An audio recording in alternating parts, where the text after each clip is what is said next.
Primera de Corintios 2:2 dice: Pues me propuse no saber entre vosotros cosa alguna sino a Jesucristo y a este crucificado. Bienvenidos al podcast para empezar el día con la sabiduría eterna. Prepárense para sumergirse en un viaje transformador hacia el corazón de Dios. Conéctense, escuchen y dejen que la luz divina ilumine su camino. Esto es Antes que nada, Dios, con Julián Loaiza.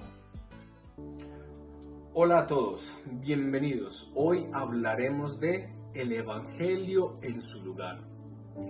Romanos 1:16 nos dice: porque no me avergüenzo del Evangelio, porque es poder de Dios para salvación a todo aquel que cree, al judío primeramente y también al griego. Lo primero que tenemos que hacer es reconocer qué es el Evangelio.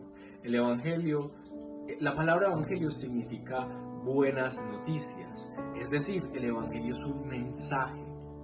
Muchas veces escuchamos personas diciendo: predica y si es necesario abre la boca, y se entiende la intención de la frase, pero realmente es una frase incorrecta, porque el Evangelio es un mensaje que yo doy, que yo digo, que yo anuncio y que luego respaldo con mi vida, respaldo con el testimonio. Pero mi vida no es el Evangelio. El Evangelio es el mensaje que yo tengo que llevar, el mensaje que yo debo anunciar cada vez que tenga oportunidad y aún buscar la oportunidad de anunciarlo. El Evangelio es cómo el hombre pecó, cómo el hombre cayó de la gracia, pero cómo Dios tenía una solución para que el pecado no pudiera alejarnos. Porque aunque el hombre estaba alejado de Dios por causa del pecado y muerto en sus pecados, Dios envió a su Hijo a que viviera una vida santa, justa y perfecta, para que fuera el sustituto perfecto y el sacrificio perfecto para pagar por los pecados de la humanidad. Por eso Jesús murió en la cruz, pero también resucitó al tercer día, para vencer a la muerte, que ni siquiera la muerte pudiera contenerlo, y para que ni siquiera la muerte pudiera separarnos de Él. Jesús cargó en sus hombros todos nuestros pecados, y ahora quienes proclamamos que Jesús es nuestro Salvador, también debemos manifestar que Jesús es el Señor de nuestras vidas, porque por sus frutos los conoceréis, como el Señor mismo nos lo enseñó.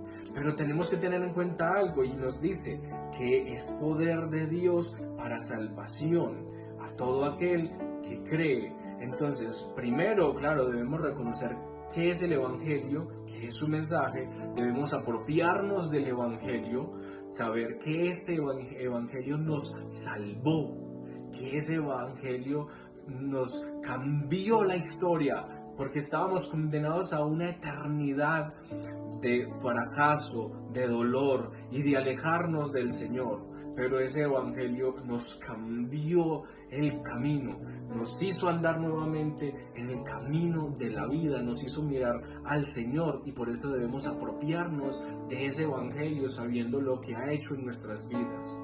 Y reconociendo lo que ha hecho en nuestras vidas y lo que puede hacer en las vidas de los demás, ¿cómo no compartir el Evangelio? ¿Cómo no callarnos? ¿Cómo no decirle a las demás personas que hay un Dios que dio su vida, que pagó un precio incalculable para que esa persona, al igual que nosotros, pudiéramos tener una relación de amor y cercanía con Dios por toda la eternidad a pesar de nuestros pecados? Entonces, debemos recordar, compartir el Evangelio. Entonces, ¿en qué momentos de tu vida has olvidado el mensaje del Evangelio? Ese es el pensamiento para el día de hoy. Les tengo mi respuesta. En mi caso, he tenido algunos días donde tengo mucho estrés, donde tengo mucha carga laboral, y quizá he permitido que ese estrés y ese afán hagan que mi mente se quite de las cosas de Dios y me concentre completamente en las cosas de este mundo. Que el Señor me perdone. ¿Cómo lo has hecho tú? Hasta la próxima. Gracias por acompañarnos en este tiempo de reflexión y crecimiento espiritual. Si este podcast ha tocado su corazón, los invitamos a compartirlo con sus seres queridos y a seguirnos en nuestras redes sociales como julian.loaiza. para que este contenido alcance a más personas.